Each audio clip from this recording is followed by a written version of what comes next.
Hello friend and family.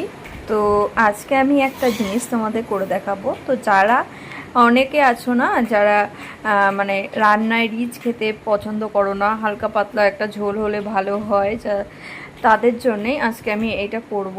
তো সেটা হচ্ছে একটা মশলা আমি বানাবো। তো সেটা হচ্ছে, দেখতেই পাচ্ছ, এটা গোটা জিরে।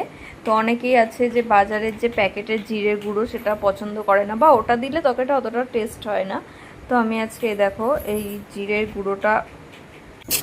গুঁড়োটা বানাবো। তো তার জন্য দেখো আমি এটাকে ভেজে নিচ্ছি, হালকা করে জাস্ট ভেজে নেবে একটু। যখনই দেখবে স্মেলটা এসছে তখনই নামিয়ে নেবে। নামিয়ে দেখো আমি একটু ঠান্ডা করে নিয়েছি, নিয়ে তারপরে এই মিক্সারে আমি গুঁড়ো করে নিচ্ছি। ব্যাস, এই যে ভাজা মশলাটা না সত্যি অসাধারণ লাগে, আমি অনেক দিন ধরে করছি। তো এই দেখো হয়ে গেছে আমার মশলাটা, খুব ইজিতে হয়ে যায়। আর তুমি এরকমভাবে ধনের গুঁড়োও করতে পারো, রেখে দিতে পারো। তো যে কোনো মাছের ঝোল বা যে কোনো রান্নাতেই তুমি দিলে দুটোতেই উপকার পাবে, একদম এটা নিশ্চিত। তো এটা তোমরা ট্রাই করতে পারো। তো চলো আজকের মতো টাটা বাই।